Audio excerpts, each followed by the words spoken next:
जय योगेश्वर, जय श्री कृष्ण। महाप्रभु वल्लभाचार्य की एक अनोखी ही रचना नंद कुमार अष्टकम अभ्यास आज चौथा दिवस। अलंकारों से भरा हुआ नंद बाबा के घर में किशोर अवस्था में कृष्ण का स्वरूप वह मानस पट पर देखते हुए, ये बनाया हुआ स्तोत्र नहीं, ये बना हुआ स्तोत्र है।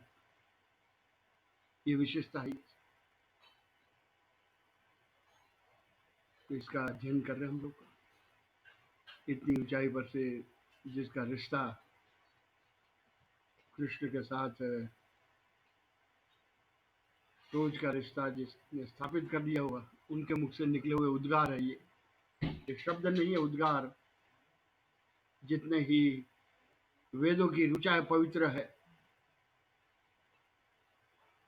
हमारे पवित्र ग्रंथों में जितनी श्लोक है उतनी ही पवित्र ये रचना है, क्योंकि ये बनाई हुई नहीं है। ये शरीर total physical absence versus non physical, उस स्थिति में निकले हुए शब्द ये सत्य है और सुंदर भी है, दोनों है। तो सर्वप्रथम जगत गुरु को नमस्कार करेंगे और नंद कुमार अष्टकम दूसरा, तीसरा और चौथा साथ में जिन्हें पन्ने हो मेरे साथ गाते जाए। इस मॉडर्न टेक्नोलॉजी में हम आज इकट्ठे हुए हैं। कृष्ण के अत्यंत प्रिय आचार्य वही वल्लभाचार्य, उनकी रचना को समझने का प्रयत्न, हमारे जीवन को वैसा ही घड़ने का ये विचार इस शब्दों में भरा हुआ है।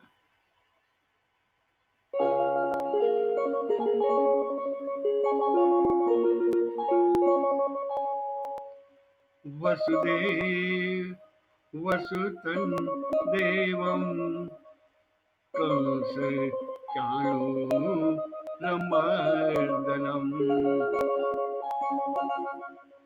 देवकी परमानंदम कृष्णं वंदे जगद्गुरुम्।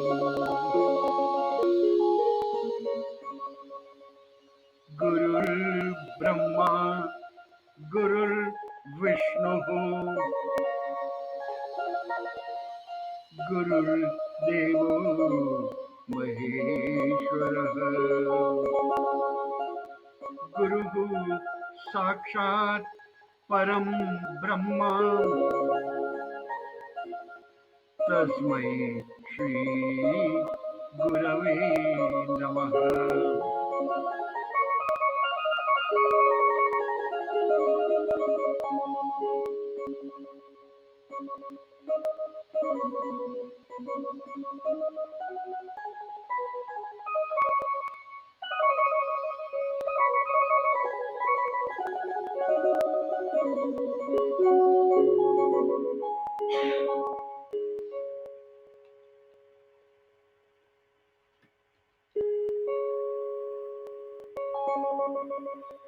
दूसरा, तीसरा और चौथा ये 3 श्लोक प्रथम गाएंगे और पिछली बार जहाँ पर अभ्यास क्रम रुका हुआ था वहां से आज आगे ले जाएंगे।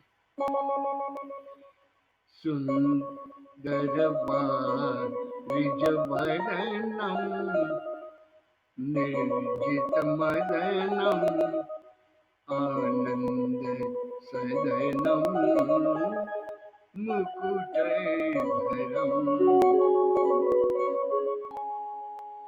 गुंजाकृतिहारम विपिन विहारम परमोदारै चीरहरम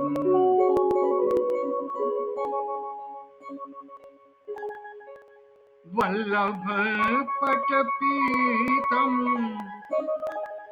कृत उपवीतम कर्णवनीतम विबुधवरम भजनंदकुमारम सर्वसुखसारम तत्त्वविचारम ब्रह्मपरम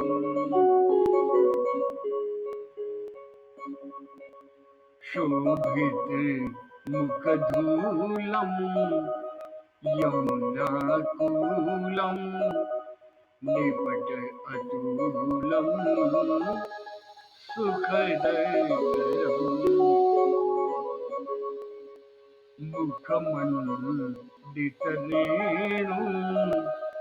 चारितधेनु वादितवेणु मधुरसुरम वल्लभम अतिविमलम शुभपदकमलम नखरुचि अमलम तिमिरहरम भजनंदकुमारम सर्वसुखसारम तत्त्वविचारम ब्रह्मपरम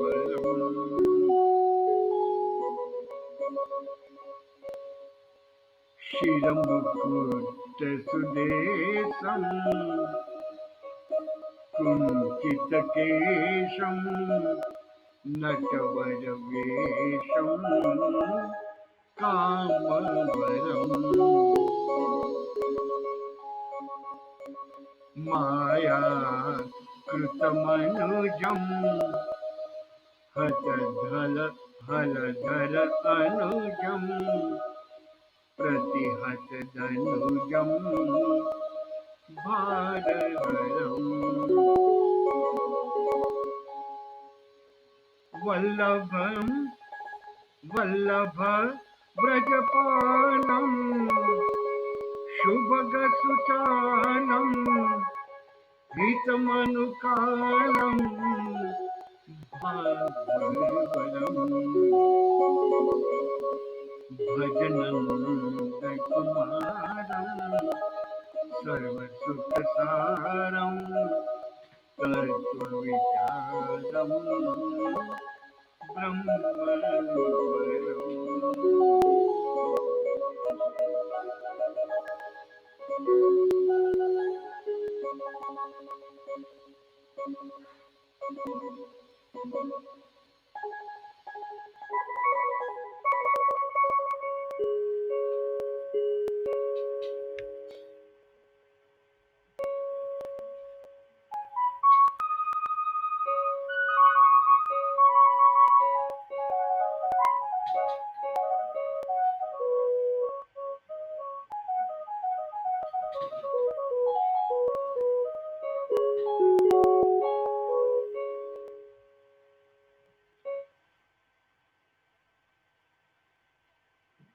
साथ देने वाले सभी पार्टिसिपेंट्स को विशेष रूप से नमस्कार।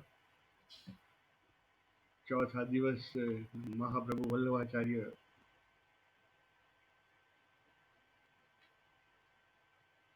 जिनका संपूर्ण जीवन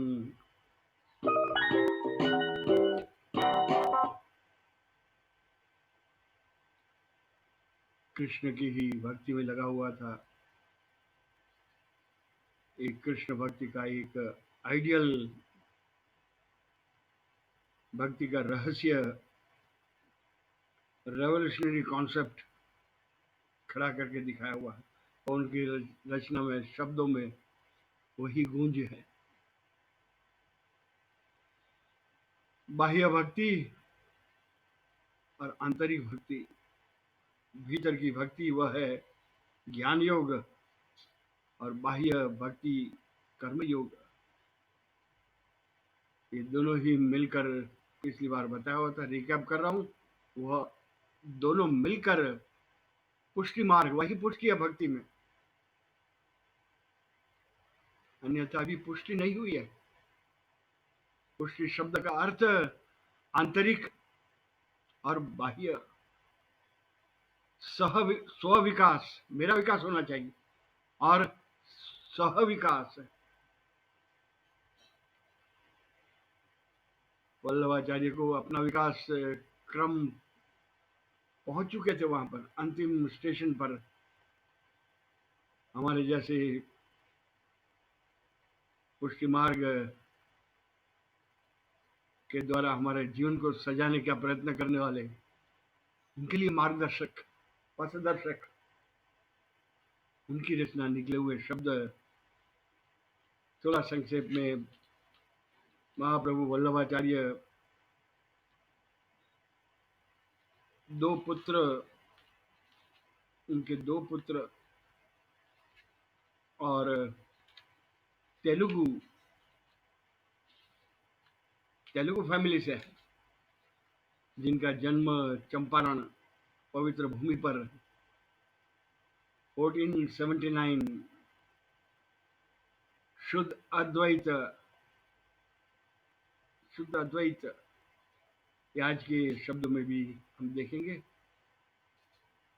आचार्य की रचना में हमें क्या क्या उठाना है। तो पिछली बार देखे हुए थे दूसरे श्लोक में,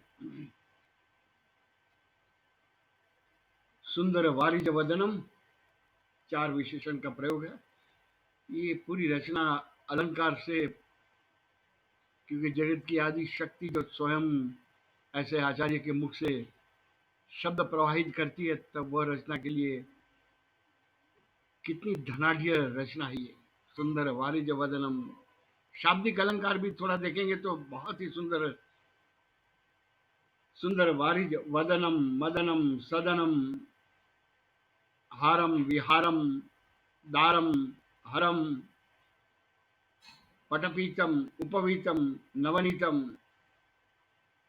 वैसे अंतिम शब्द में मुकुटधरम चीरहरम विबुधवरम ब्रह्मपरम, पोएटिक वैल्यू भी देखेंगे तो बहुत उच्च कक्षा की रचना है ये। शाब्दिक अर्थ पहले लाइन का देख ले।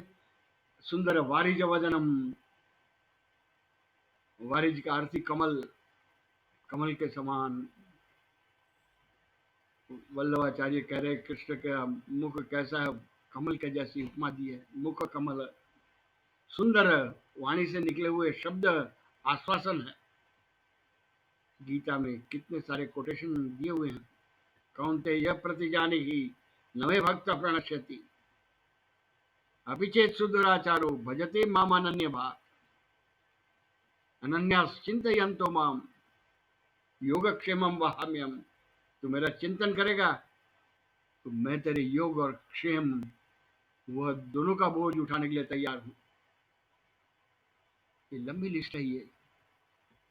वह सुंदर वारिज वदनम, वदनम का अर्थ बोलना, वेद का अर्थ जानना, वद का अर्थ बोला भगवद वाणी, भगवान के मुख से, भगवान के बोले हुए शब्द। निर्जित मदनम, कामदेव भी जिनको जीत नहीं सका वह देख रहे थे, क्योंकि कृष्ण का प्रभाव, कामदेव का प्रभाव सिर्फ युवान पर था। मदन का अर्थ है कामदेव, लेकिन कृष्ण का प्रभाव बालक, यौवन और वृद्ध तीनों पर। इनके कई सारे भक्त की श्रेणी देखेंगे। प्रहलाद, ध्रुव लंबी वनजार की तरह है। निर्जित मदनम, आनंद सदनम, भगवान के घर के ऊपर एड्रेस दिया हुआ है। ये आनंद सदन है।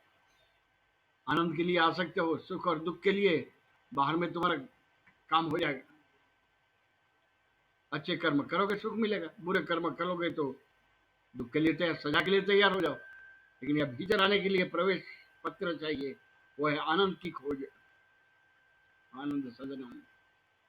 इसलिए कृष्ण आनंद सदनम, उनके घर का एड्रेस। मुकुट धरम, मुकुट धारण किया हुआ। प्रियतम और प्रिय का रिश्ता देखते हैं तो वहां पर बाल को सहलाने की एक टोच की स्थिति, वहां पर हाथ में आचार्य जैसे हाथ नहीं आता, भगवान का माथा हाथ में नहीं है, क्योंकि बीच में मुकुट है। ये पत्नी का कितना मानना ये पति निश्चित करेगा। इसलिए जगत की आदि शक्ति को किसका मानना किसका नहीं मानना, इसलिए बीच में मुकुट रखा हुआ है। और मुकुट का अर्थ बादशाह, राजा। मुकुट धर्म, जगत के बादशाह। उन्हें लौकिक राज्य की आवश्यकता ही नहीं थी। Is governing the whole world, whole universe, समस्त ब्रह्मांड चलाने वाली शक्ति, मुकुट धर्म। इसलिए तो राम और कृष्ण, ये दोनों, कृष्ण डेमोक्रेटिक, मथुरा का राज्य, हस्तिनापुर का राज्य। मैं किंग बनने के लिए नहीं है, मैं तो किंग हूं, मुझे बनने की आवश्यकता नहीं, मैं हूं। किंग बनाने के लिए है। और कैसे, धर्मराज, धर्म का राज्य स्थापन करना। यहां तक देख रहे थे। आज एक बहुत ही सुंदर शब्द का प्रयोग आचार्य ने किया हुआ है, गुंजाकृतिहारम। ये गुंजा शब्द मधुराष्टकम में भी प्रयोग किया हुआ है, इसलिए विशेषता कुछ। यहाँ पर गुंजाकृतिहारम, और वहां पर गुंजा मधुरा, माला मधुरा, एक विशेष अर्थ के साथ दोनों ही जगह का प्रयोग है। यमुना मधुरा, वीची मधुरा, सलिलम मधुरम, कमलम मधुरम, मधुराधिपते रखिलम मधुरम, गुंजा मधुरा। और यहाँ पर नंद कुमार अष्टकम में गुंजाकृतिहारम, गुंजा, गुंजा के समान लाल वर्ण पुष्प की माला, हार माने माला, लाल रंग के, रक्त वर्ण, ब्लड कलर। कृष्ण को लाल रंग प्रिय है। हमें भी शुभ कार्य में लाल रंग, सिर पर टीका भी करते हैं तो वह लाल रंग का टीका, लाल रंग। इसलिए कृष्ण का नाम भी लाला कहते हैं। भागवत में भी बहुत ही लाल शब्द का वर्णन है। लाला को देखन गई, गोपियां कहती है, मैं लाली हो गई, देखने गई थी लाल को, लाली हो गई। ये कृष्ण को देखने वाले के चेहरे पर लाली होनी चाहिए, टमाटर जैसे गाल, रोती हुई सूरत, वो भक्त कैसे कहलाए। गीता के प्रारंभ में भी अर्जुन रो रहा था, लेकिन वह सुनने के पश्चात भगवान के मुख से श्री भगवान वाच, लाल टमाटर जैसा, करिष्ये वचनं तव, तैयार हो भगवान, मैं समझ गया अभी क्या करना। लाली आनी चाहिए। जिसके चेहरे पर लाली है वही कृष्ण का भक्त है। और ऐसे प्रत्येक हम भक्त को देखेंगे उनका चेहरा लाल है। जिसकी शिकायत नहीं है, जिसकी मांग नहीं है, जो मांगने नहीं आया और जो रोता नहीं है, वही लाल है। और वही बालकृष्ण की उपासना के पीछे का विज्ञान है, ये साइंस है। भगवान बालक क्यों बने, ऐसी ऊंचाई जीवन में आ जाए ये कृष्ण को भी मांगना पड़े। हम तो मांगते हैं तब भी कितना मिलता है ये कहना बहुत कठिन है, हमारा अधिकार छोड़कर मिलेगा भी नहीं। लेकिन कृष्ण जहाँ आदि की शक्ति, जगत की आदि शक्ति स्वयं मांगने लग गए, वह लाली, वैसे वही बाल कृष्ण, मैं बालक बनने के लिए तैयार हूं, जीवन की इतनी ऊंचाई आ जाए। ऐसी ऊंचाई वाले ही इसका अर्थ घटन कर सकते हैं। गुंजाकृति हरम, किसी भी स्थिति में किसी से मांगता नहीं है, उसका जीवन लाल। हमारे इसलिए पहले लाल शब्द लिखते थे, मोहनलाल, फोगटलाल, सोहनलाल, जीवनलाल, लाल लिखते थे। गुंजा कृष्ण को लाल रंग प्रिय है। तुकाराम महाराज लाली थी, उनको गधे पर बैठा दिया गांव में घुमाने के लिए, और वहां मंदिर के सामने जाकर भगवान से कहता है इसमें मेरी बदनामी नहीं हो रही, तेरी हो रही है, मैं तो फक्कड़ हूं।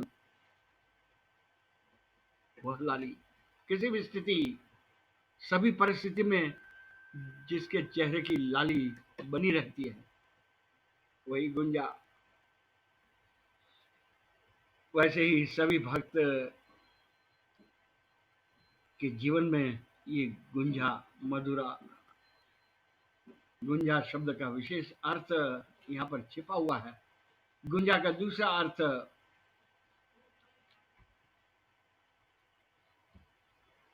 चणोठी की माला, गुंजाकृति हारम, चणोठी की माला कृष्ण के गले में देखिए, उसका वर्णन कर रहे हैं चणोठी की। और न शिकायत, न मांग, न मांगना, न रोना, वह स्थिति पर पहुंचे हुए प्रभु के लाडले, वही गुंजा कलर। कृष्ण भी लाल रंग क्रांतिकारी रंग है, क्रांति करने वाले, खून का रंग। क्रांतिकारी कृष्ण का जीवन देखेंगे तो कई सारे क्रांतिकारी प्रयोग किए हुए हैं,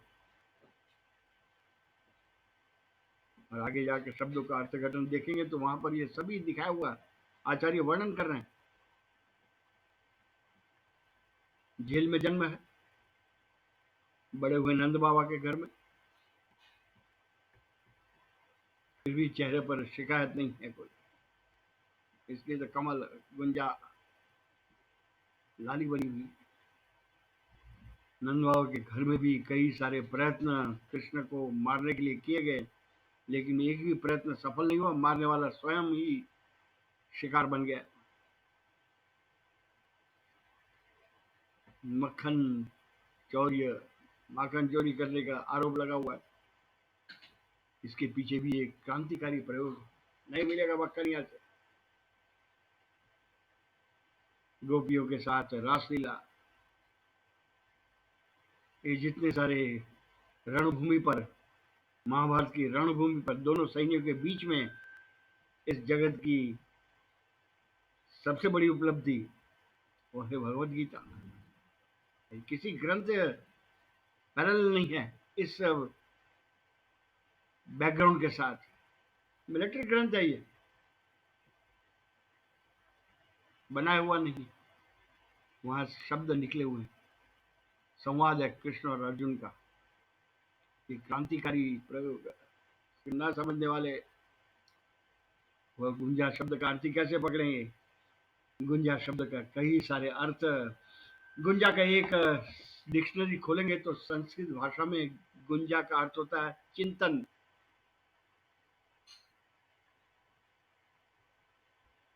ये प्रेम की पहली पगटी, फर्स्ट स्टेप।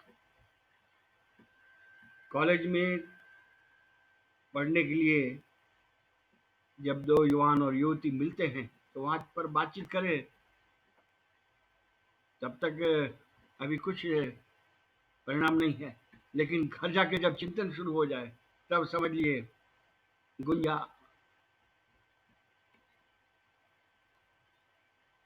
गुंजा का चिंतन, ये पवित्र विचार है। ऐसी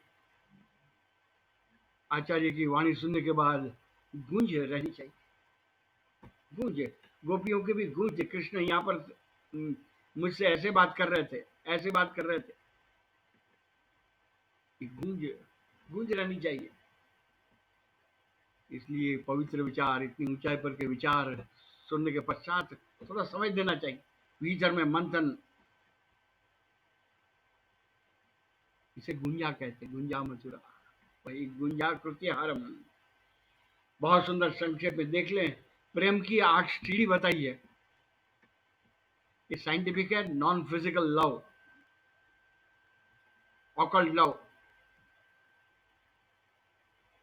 इसका वर्णन है हमारे शास्त्र में भरा हुआ है।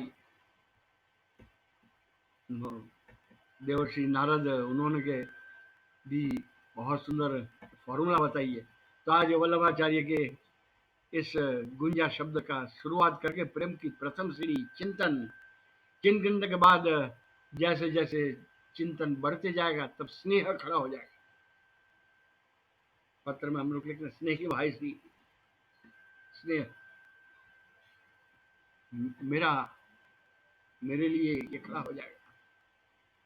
एक और आगे स्टेप जाएंगे तो उसे कहा जाता है प्रणय, रोमांस, डेटिंग। आज कई सेलिब्रिटीज डेटिंग, प्रणय, रोमांस। और प्रणय में, प्रणय का अर्थ अटूट विश्वास। नौजवान एंगेजमेंट पक्की हुई है और कन्या के पिता के पास बाहर घूमने के लिए ले जाता हूँ, तब अटूट विश्वास है। ये प्रणय में अटूट विश्वास। तो चिंतन, स्नेह, प्रणय। चौथी सीढ़ी आती है, वो है मान, रिस्पेक्ट खड़ा हो जाए। मान की अवस्था, जब तक ये मान नहीं होता तो बस रिस्पेक्ट। जब तक ये मान की अवस्था नहीं आती है तब तक इसका अर्थ ही नहीं समझ में आएगा। मान के बाद एक और सीढ़ी राग, पांचवी सीढ़ी राग। कहीं पर भी कोई भी चर्चा होगी तो वह राग खड़ा हो जाएगा। मेरे है, ऐसे है, पॉजिटिव आउटलुक आ जाएगी। उनके विरुद्ध कुछ सुनने के लिए तैयार नहीं है। वह राग। राग के बाद छठा नंबर आता है अनुराग, अनुकरणीय, अनुसरणीय राग की स्थिति। राग का दूसरा अर्थ आसक्ति खड़ी हो जाए, चलेगा नहीं उसके बिना। राग, अनुराग। और उसके बाद 7वां नंबर पर महाभाव। उसके मार्ग में एक महाभाव वर्ग भी है, प्रभु के भाव की महानता समझने वाले, महाभाव। और 8वें नंबर पर बहुत ही सुंदर, रामायण में भी जिसका उदाहरण दिया हुआ है, दिव्य उन्माद। एक दूसरे को छेड़ती करना, दिल लगी करना, सीता की खोज कर कर वापस लौटते समय आदेश दिया हुआ था, यहाँ से जाते समय सुग्रीव ने, वन के फल को नुकसान मत करना। लेकिन आते समय दिव्य उन्माद, जामवान से अनुमति मिल गई, काम करके आया, दिव्य उन्माद, हर्ष की स्थिति। पति पति के बीच में भी ये दिव्य उन्माद है। हमारे विवाह में भी ये दिव्य उन्माद। अभी तो प्राय सब रिकॉर्डिंग पर चल रहा है, लेकिन पुराने समय में गीत गाते थे और गीत में दिव्य उन्माद है। आपके लड़के को हम लोग लड़की दे दिए, इतना यहाँ तक जाकर गाली भी दो संबंधी को तो भी वह स्वीकारने के लिए तैयार है। एक दूसरे की छेड़छाड़ करना, ये स्थिति को दिव्य उन्माद, ये प्रेम की अंतिम स्थिति आई है। तो 8 स्थिति में प्रथम गुंजा, वही चिंतन। गीता में भी चिंतन शब्द, अनन्यास चिंतयन्तो माम, अनन्य भाव से मेरा चिंतन करना। गुंजा, ये बहुत ही सुंदर अर्थ। चिंतन, स्नेह, प्रणय, मान, राग, अनुराग, महाभाव, दिव्य उन्माद। आज के मॉडर्न स्कूल और कॉलेजेस में नौजवानों के पास ये सीढ़ी का अर्थ साइंटिफिक है, ये हमारे शास्त्रों में लिखा हुआ है। ये मधुराष्टकम में जो लिखा हुआ संस्कृत में चिंतन है, इसलिए चिंतन करना चाहिए। चिंतन करो। और आगे जाकर शब्द का पूरा अर्थ देखेंगे तो वह गुंजा का अर्थ चिंतन, कृति का अर्थ प्रभु का चिंतन करके प्रभु का काम करते जा, कृति में दिखना चाहिए। चिंतन है, कुछ सोच कर बोल रहा है। गुंजा कृति हारम, वैसी माला बनाकर जो स्वरूप है वह कृष्ण का। गुंजा कृति हारम, भक्ति में भी गुंजा, प्रभु का स्मरण करके चिंतन करते हुए प्रभु का कार्य करते जा, और वैसे कार्य करते करते एक माला बना दे। हार पहनाना भगवान का, हमारे हार में। और ये आचार्य ये जो हार बनाकर पहनाते भगवान के गले में डालते हैं, वो हार है। ऐसे ऐसे गुंजा और कृति, वो हार भगवान के गले में पहना हुआ। इसलिए तो गुंजा मधुरा माला मधुरा, प्रभु का स्मरण करते करते कर्मयोग। ऐसे अनेक लोगों को एक विचार, एक उच्चार और एक आचार एक धागे में पिरोकर उनकी सुगंध प्रभु के गले में डालिए। गुंजाकृति हारम सुंदर शब्द है, जितना चिंतन करेंगे हमारे जीवन में भी वैसी लाली आ जाए, मैं प्रभु का लाल बन जाऊं। सभी भक्तों की टोच की स्थिति में वह लाल टमाटर जैसे ही रहे हुए, उनकी शिकायत नहीं है कुछ जीवन के लिए, न रोदन है, उनकी रोज दिवाली है, वह स्थिति में पहुंचे हुए। आगे वाला शब्द एक ही शब्द में अटक जाएंगे तो बहुत लंबा वर्णन है। गुंजाकृति हारम, विपिन विहारम। विपिन का अर्थ जंगल अवस्था। विपिन शब्द के कई सारे अर्थ है, अर्थात निर्जन वन में भगवान आप अकेले विहार कर रहे हैं, घूम रहे वन में। जंगली स्थिति में पड़े हुए लोग, उनके बीच आप कृष्ण अकेले कैसे घूमेंगे, ये चिंता वल्लभाचारी को हो रही है। विपिन विहारम, भगवान आपको अकेले नहीं घूमने देना है, ये चिंता। विवाहित स्त्री जब मैके माँ के घर प्रथम बार जाती है शादी के बाद, तब वहां पर उसको चिंता रहती है, मेरे पति अकेले होंगे। आचार्य को चिंता हो रही है, प्रभु आप अकेले हो जाएंगे, अकेले घूमते हैं, इसलिए मुझे 8वीं सीढ़ी पर रुके हुए हैं। अष्टकम, नंद कुमार अष्टकम, मधुरा अष्टकम, यमुना अष्टकम, 8वीं सीढ़ी पर रुके हुए। नवदा भक्ति में श्रवणम से शुरू किया हुआ, श्रवणम कीर्तनम दास्यम 7वां नंबर, 8वीं स्थिति सख्यम, प्रभु के सखा बने हुए, उनके सरीके जाए। विपिन भैया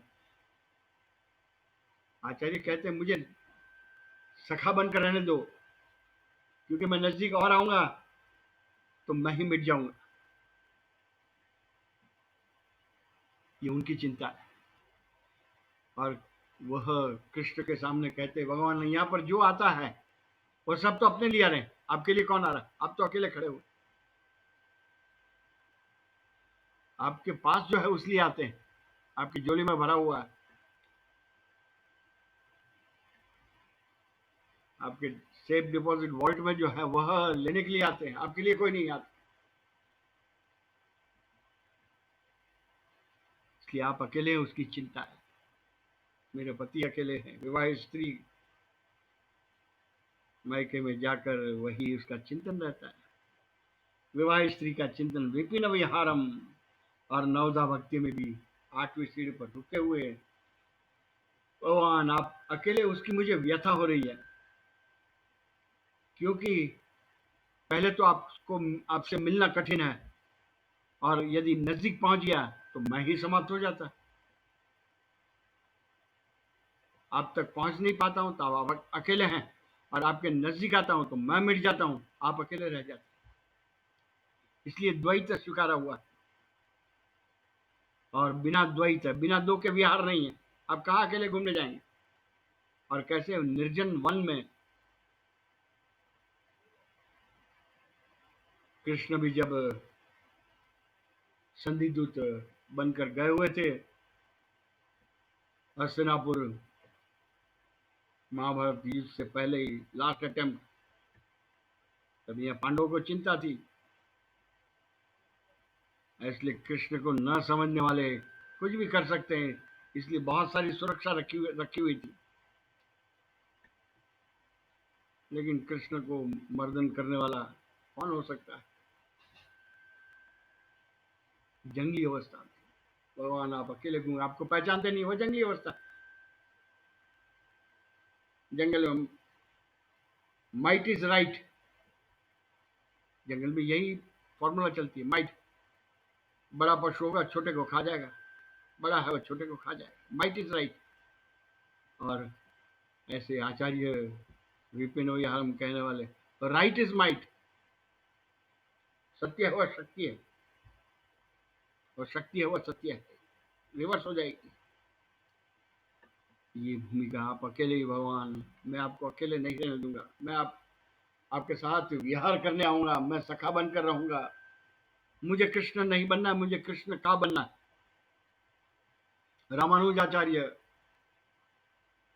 मुझे शक्कर नहीं बनना, मुझे शक्कर खानी है, क्योंकि शक्कर खाने से ही मीठा लगेगा। द्वैतम में मिलन मधुरता। रामानुजाचार्य द्वैत, शंकराचार्य तो दोनों ही स्वीकार किया हुआ, अद्वैत और द्वैत। माधवाचार्य सभी वहां पर, नहीं आगे नहीं जाना। अर्जुन भी वहां पर 11वें अध्याय में घबरा गया हुआ, मैं ही मिट जाऊंगा, मेरा अस्तित्व ही समाप्त हो जाएगा। विश्व रूप दर्शन करते समय कृष्ण के मुख में संपूर्ण जगत को देखा हुआ, मैं ही समाप्त हो जाऊंगा।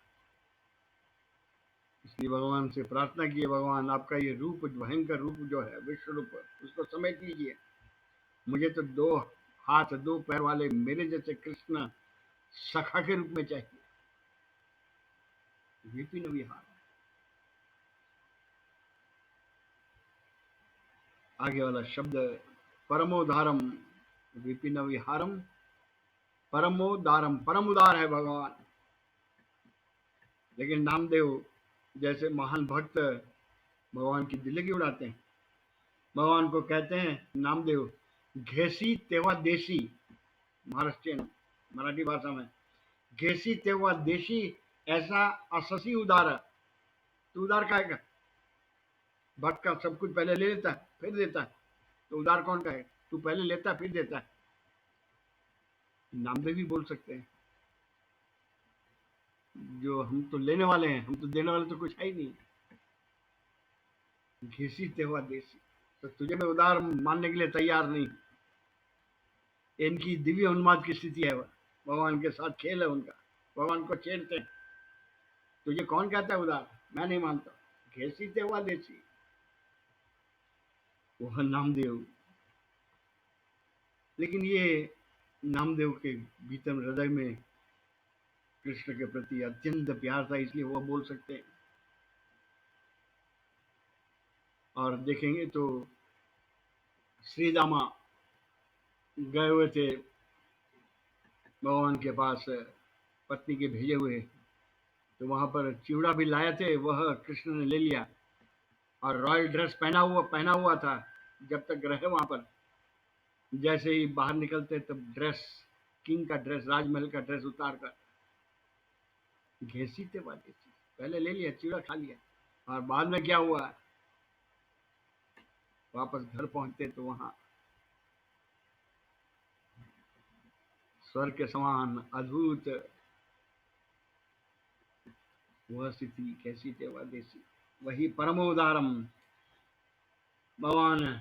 आपने जितने जितने हमारे पुराणों में वर्णन है, रामचंद्र भगवान परम उदारम, सुग्रीव वाले के वध के बाद सुग्रीव को राज्य सौंप दिया। हुआ मुझे नहीं चाहिए, मैं राज्य की सीमा बढ़ाने के लिए नहीं आया हूं, धर्म की स्थापना करना। वैसे ही विभीषण परम मित्र लंका की चाबी सौंपने के लिए तैयार है। प्रभु आपके कारण ही ये लंका का राज्य अधर्म से बच गया हुआ, लेकिन मुझे राज्य नहीं चाहिए। वैसे ही कृष्ण कंस को मारने, कंस और चाणूर मर्दनम, वहां पर कृष्ण के हाथ में नंद कुमार अवस्था में, कुमार अवस्था में, मुझे राज्य नहीं चाहिए, मैं तो राजा हूं, मैं तो धर्मराज खोजने आया हूं। और कंस के पिता उग्रसेन को राज्य सौंप दिया हुआ। वैसे ही हस्तिनापुर का राज्य पांचों पांडव मिलकर भगवान से प्रार्थना की, भगवान आपके बिना ये अशक्य था, आपके कारण ही ये सब हुआ, तो आप ही राजा बनकर इस हस्तिनापुर के राज्य को संभालिए। मैं राजा बनने नहीं आया हूं, मैं राजा बनाने आया हूं, धर्म संस्थापनार्थ आया, धर्मराज को योग्य जगह पर सिंहासन पर बैठाने के लिए आया। वही डेमोक्रेटिक कृष्ण, इनका स्मरण करना चाहिए। परम उदारम, इतने उदार है, कोई सेठ जी के पास कोई ब्राह्मण मांगने जाएगा तो थोड़ी रकम देगा, जैसी उनके साथ मित्रता होगी, ब्राह्मण के साथ रिश्ता होगा, 500 रुपया, 1000 रुपया। किसी राजा के पास जाएगा कोई मांगने के लिए, एक गांव दे देगा ज्यादा से ज्यादा। लेकिन यहाँ पर कृष्ण के नजदीक जो पहुंचे हुए हैं, उनको क्या दिया हुआ?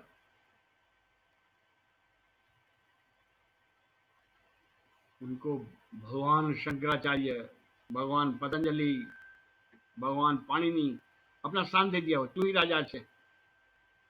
ऐसा है क्या है उदार? ऐसा उदार कहीं पर पैरल है विश्व के इतिहास में? अपना स्थान दे दे। और महाप्रभु वल्लभाचार्य तो अपना वर्णन कर रहे हैं, परम उदारम, यहाँ तो उदार है। शंकराचार्य, पतंजलि आदि भगवान के लाडले बेटे को भगवान की उपमा दी है, लेकिन वल्लभाचार्य अत्यंत प्रिय आचार्य, और कहते हैं उनके साथ भगवान की तकरार, मुझे आपका बनना है। और विवाह में भी कन्या की उम्र पति से, होने वाले पति से कुछ कम होनी चाहिए, गुण में, उम्र में आदि। इसलिए विवाह के समय माता पिता ये सब पढ़ाई लिखाई, तभी तो समर्पण करेगी। उसके पास कोई विशेष गुण है तभी तो समर्पण करके वो गुण प्राप्त करेगी। वल्लभाचार्य, प्रभु मुझे आपका ही बना कर रखिए। आप बोला नहीं, तू प्रभु नहीं है, मैं तो प्रभु हूं, तू महाप्रभु है। प्रभु की महानता जगत में ले जाने वाले महाप्रभु, तू मेरा अत्यंत प्रिय है, भक्ति के बादशाह, परम उदार भगवान, बहुत उदार है। चलिए आज की परिस्थिति देखेंगे। परम उदारम शब्द समझने के लिए, एक गांव में सन्यासी गए हुए हैं, ब्राह्मण, पवित्र ब्राह्मण, और रात्रि का समय हो गया, दूसरी जगह जाने के लिए उचित नहीं समझा, अंधेरा हो गया। तब जाकर गांव के बाहर में किसी को पूछता है, ब्राह्मण ने पूछा हुआ, इस गांव में कौन बड़ा है? बड़े व्यक्ति के घर में रात्रि ठहरने की आवश्यकता थी। इस गांव में कौन बड़ा है? इस गांव में उस व्यक्ति ने, सामने वाले व्यक्ति ने जवाब दिया, यहाँ सबसे बड़ा तो ताड़ का वृक्ष, अरे भाई, वह ऊंचा नहीं पूछ रहा हूं। तब इस गांव में दाता कौन है? दानवीर कौन है? दानवीर इस गांव में तो दानवीर कोई नहीं, एक ही है। कौन है? रजक, धोबी। धोबी जो है उसे रजक कहा जाता है। रजको ददाति वसनम प्रातः गृहीत्वा निशि। वह सुबह कपड़े, रात को कपड़े ले जाता है और सुबह कपड़े वापस देता है। देने वाला रजक। यहाँ सब लेने वाले हैं, देने वाला कोई नहीं है। रजक, धोबी। सिर्फ धोबी वापस देता है लेकर। वह स्थिति। तब जाकर पूछते हैं ब्राह्मण आगे, यहाँ पर मुझे राहत को ठहरना है, तो ऐसे कोई दाता है क्या? आज देने वाले भक्ति में सब लेने वाले। क्या दिया? समय दिया क्या? उसके लिए कुछ उपयोग में आए क्या? वो नहीं समझेंगे तो फिर।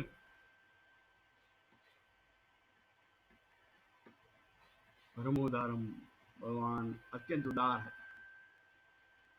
वो अपना अनुभव वल्लभाचार्य ये शब्दों के द्वारा अंकित कर रहे हैं। वह महाप्रभु वल्लभाचार्य, तुम मेरे समान, मुझे आपके समान नहीं होना, आचार्य कह रहे हैं। मुझे आपसे छोटा ही रहने दीजिए। भगवान कहते तुझे मेरे समान नहीं बनना, ये मान्य है, लेकिन तू मुझसे बड़ा है, इसलिए तेरा नाम महाप्रभु, परम उदार। वह आगे वाला शब्द भी देख लेंगे, अन्यथा ये दूसरे श्लोक में ही कितना समय ही चिंतन चलेगा। चीरहरम गुंजाकृति हारम विपिन विहारम परमोदारम चीरहरम। चीरहरम, चीरहरम का अर्थ वस्त्र हरण करने वाले। एक कृष्ण नटखट से उसका स्वभाव था। वह जब भी जाएगा तो प्रथम वस्त्र हरण कहाँ करेगा? सत्कर्म का। तूने अच्छे कुछ कार्य किए भगवान। मैंने गांव में गया था, बड़े नेता, वहां पर कुआं खुदवाया, गांव में नहीं था, पानी की व्यवस्था नहीं थी, वहां स्कूल बंधवाया। भगवान के किस लिए? चुनाव नजदीक आ रहे हैं, इससे पहले कभी किया क्या? वस्त्र हरण, हमारे सत्कर्म हम की भगवान वस्त्र हरण करते हैं। मैं तो भागवत सप्ताह में गया था। क्यों गया था? तभी तो भागवत सप्ताह सुनने जाते। तो वहां गेट पर बैठा हुआ कहता मैं भागवत सप्ताह गया था। भागवत सप्ताह में नहीं गया, तू जूते चोराने के लिए गया। वस्त्र चीरहरम, सीनियर सिटीजन क्यों गए हुए थे? बहुत रुचि है। अभी तो भाई अंतिम समय है, अंतिम समय के लिए नहीं गए हुए। घर में पत्नी के साथ, पुत्र के साथ पटती नहीं है, इसलिए वहां जाकर बैठिए। पिताजी रिटायर्ड। शंकराचार्य ने तो बहुत कठोर वर्णन किया हुआ है। जब तक धन कमा कर लाते हो तब तक सब खबर पूछेगा, अन्यथा कथा में जाकर बैठ जाइए, टाइम पास। मैं तो क्या कर रहा हूँ? भागवत सप्ताह। भगवान कहते भागवत सप्ताह अवश्य ही सुननी चाहिए, लेकिन इसके पीछे वस्त्र हरण मैं करूंगा। कीर हरम, बहुत सारे शब्द। मंदिर क्यों जाना? कीर्तन क्यों किया हुआ? कुछ धनराशि मिलेगी, कुछ नहीं मिलेगा तो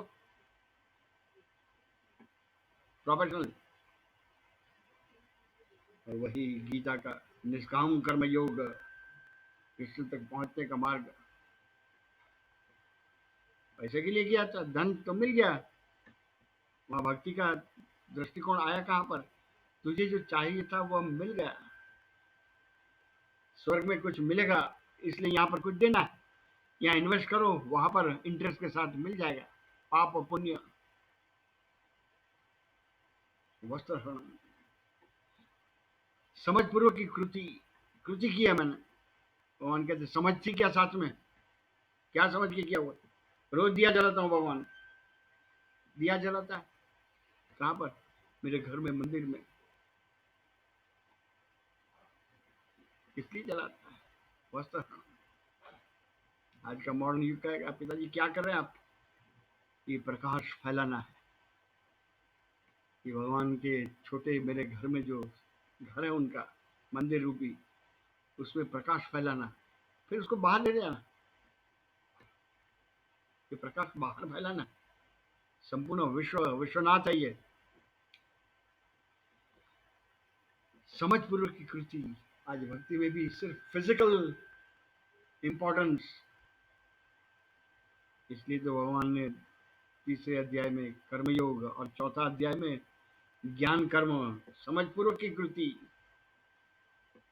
और पांचवा अध्याय में भी कर्म संन्यास योग, दो अध्याय कर्म योग की भूमिका समझने के लिए बताए हुए हैं। चौथा और पांचवा अध्याय समझ पूर्वक की कृति। कृष्ण नटखट है, इसलिए प्रत्येक जगह पर वो वस्त्र करता है। हमें लगता है कृष्ण कदम के पेड़ पर, आज भी कई कथाकार वर्णन करते, कदम के पेड़ पर गोपियां स्नान करने गई है, वस्त्र चुरा ली। अभी जगत की आदि शक्ति को, गोपियों को नग्न देखने के लिए क्या हुआ क्या? ये सांकेतिक शब्द है।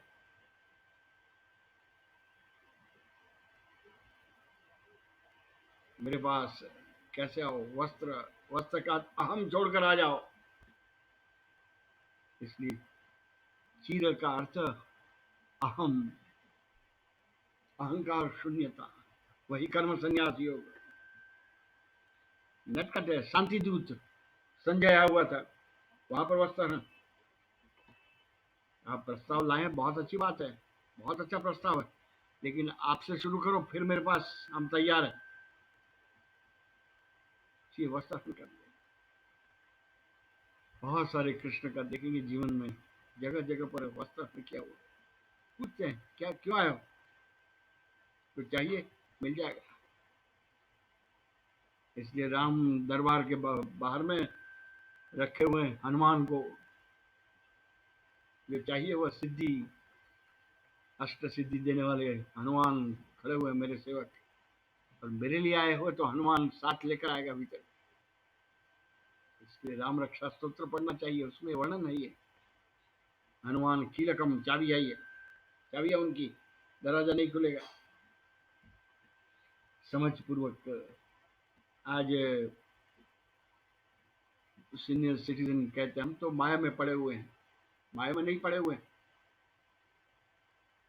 माया शब्द बहुत उच्च शब्द है, इसमें गीता में वर्णन है।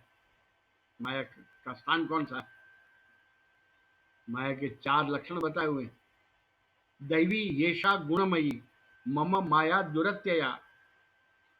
दैवी देवत्व, गुणमयी अनेक गुण, मेरी माया, मम माया दुरत्यया, इसको समझना कठिन है, पार करना मुश्किल मुश्किल है। इसलिए माया में जकड़े हुए नहीं है, अविद्या में फंसे हुए हो। माया और अविद्या दो शब्द अलग है। इसलिए बूढ़े लोग अविद्या में पड़े हैं और कहते हैं माया में पड़े। माया में पड़ जाए तो जीवन ही बदल जाएगा। माया को समझ लो, प्रभु की पत्नी है माया, दैवी है, देवत्व है। तो कृष्ण का जीवन देखें तो वह माया का स्वरूप, दैवी ऐसा गुणमयी। और वल्लभाचार्य विशुद्ध सत्व प्रधान माया, विशुद्ध है, सत्व प्रधान माया। और जीवन में घिसे हुए, जीवन से भागे हुए, वह उनका स्थान, उनका वर्णन मलिन सत्व प्रधान अविद्या, मलिन है वह। तो चीरहरम, चीर का एक और अहंकार, भगवान चीरहरम, अहंकार खींच लेते हो। अहंकारी व्यक्ति को भगवान आकर उनके पास दी हुई शक्ति खींच लेते हैं। अहंकार, प्रभु का अहंकार अर्पण करो, तभी जाकर वहां अंतिम स्टेशन है ये। अहम, भगवान मैं आपका हूँ, लेकिन मैं भगवान हूँ, ये बोलने वाले रावण, मैं भगवान और कोई है नहीं। अंत में एक बहुत सुंदर अर्थ देखकर आज पूरा करें। चीर हरम का अर्थ, चीर का अर्थ डायरेक्ट ट्रांसलेशन देखेंगे तो रेखा, भाग्य की रेखा। चिरहरम, कृष्ण के साथ जिसका विवाह हो गया, उनके भाग्य की रेखा भगवान खींच लेते हैं। उनके भाग्य में क्या है? कृष्ण का भाग्य वही। इसलिए पुराने समय में स्त्री अपना हाथ नहीं दिखाती ज्योतिष को, मेरे पति का देख लीजिए, वही मेरा भाग्य है। ये भाग्य की रेखा खींच ले। ये भाग्य की रेखा जब तक रहेगी तब तक बार बार आना जाना, जन्म मृत्यु का चक्र में आवागमन रहेगा। ये खींच लेते हैं। चीरहरम, रेखा खींच लेंगे। रेखा ही नहीं, कौन सी रेखा? मेरे पति की देखो, ज्योतिष। चीरहरम, आगे वाला शब्द में वर्णन। वल्लभ पटपीतम, पटपीतम भगवान का स्वरूप। पटपीतम, पीताम्बरधारी है भगवान। भक्ति में भी पीताम्बर, गोल्ड कलर, तेजस्विता। प्रभु का बेटा हूं मैं, प्रिंस, राज विद्या राज गुह्य योग। तो प्रभु का बेटा है। विश्व चलाने वाली जो आदि शक्ति है, उसका ही तू पुत्र है। वह गौरव। पटपीतम, पटपीतम पीला रंग। भगवान को जैसे लाल रंग प्रिय, वैसा पीला रंग भी, गोल्ड का कलर। गोल्ड का कलर वही तेज है, वही सूर्य का प्रकाश। गोल्ड कलर तेजस्विता का वर्णन है। और पटपीतम का दूसरा अर्थ जनेऊ। जनेऊ पहनी, कृत उपवीतम। भगवान जनेऊ तो वही पहन के रखते हैं जिनकी साधना अभी पूर्ण नहीं हुई। इसलिए सन्यासी की साधना पूर्ण हो जाती, जनेऊ तोड़ देते हैं। लेकिन आप तो सिद्ध है, आपने क्यों पहनी? ये प्रश्न यहीं छोड़कर आज पूरा करिए। समय कुछ संकेत कर रहा है। वासना निग्रह और वैदिक निष्ठा। आज जनेऊ पहनने वाले कितने हैं? कृष्ण ने पहनी है, राम ने पहनी है जनेऊ। वैदिक निष्ठा है, बहुत ही उच्च है। एक सुंदर इसका उदाहरण भी दिया हुआ है। लंदन के बादशाह मिलिट्री के एग्जामिन करने गए हुए, उनका बहुत सुंदर चित्र है। माँ क्यों पहनी है जनेऊ? ये धागा नहीं है, ये प्रभु का बंधन है। तो अगली बार देखेंगे। आज ये दूसरा श्लोक, फिर से एक बार जो जो शब्द का भी अर्थ देख रहे थे, और गाते समय वही अर्थ हमारे सामने आ जाए तो हमारा ये गायन सफल हो जाएगा। अगली बार फिर आगे जाकर बहुत ही शब्द का प्रयोग है। वल्लभ पटपीतम, कृत उपवीतम, कर्णवनीतम, विबुधवरम। विशेष बुद्धिमान लोगों के बीच में कृष्ण घूमने वाले। विबुधवरम, वह सिर्फ पढ़े लिखे लोगों के पास नहीं गए, सभी वर्ग के लोगों के पास। तो आज ये दूसरा श्लोक सब साथ में गाकर आज जगत गुरु और अपने गुरु को नमस्कार करके, आज का समय भी लिमिटेशन ऑफ टाइम, और ये तो अमृत है, ये आचार्य श्री के मुख से निकला हुआ। मेरे साथ ही गाते जाएं। सिर्फ दूसरा श्लोक गाएंगे, जगत गुरु को नमस्कार करके आज का समय पूरा कर।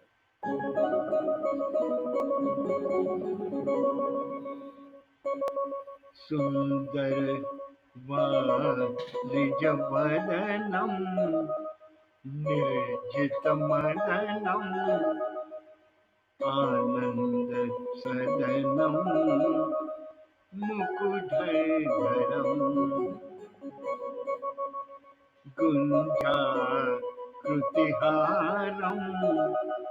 विपिन विहारम, परमोदारै चिरहरम।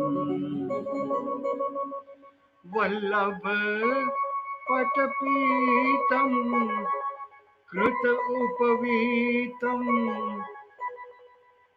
करनवनीतम, विबुधवरम, भजनंदकुमारम, सर्वसुखसारम, तत्त्वविचारम् ब्रह्म परम् तत्त्वविचारम् ब्रह्म परम्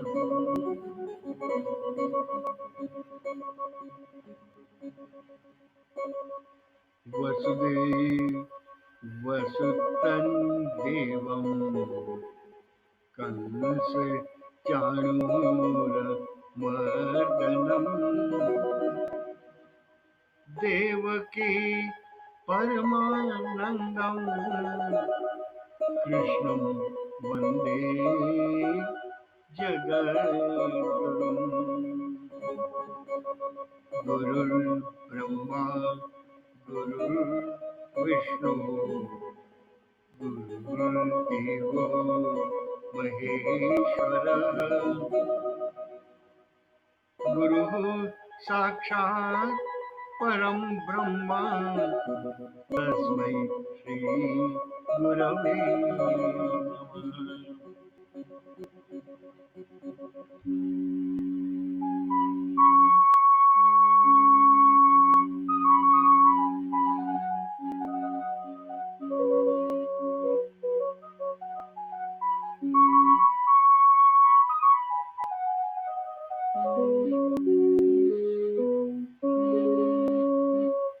आज यहीं समाप्ति करेंगे। साथ में आए हुए सभी पार्टिसिपेंट नमस्कार करके कल फिर इकट्ठे होते हैं। प्रभु की वाणी भगवद गीता के लिए इसी समय कल इकट्ठे होते हैं।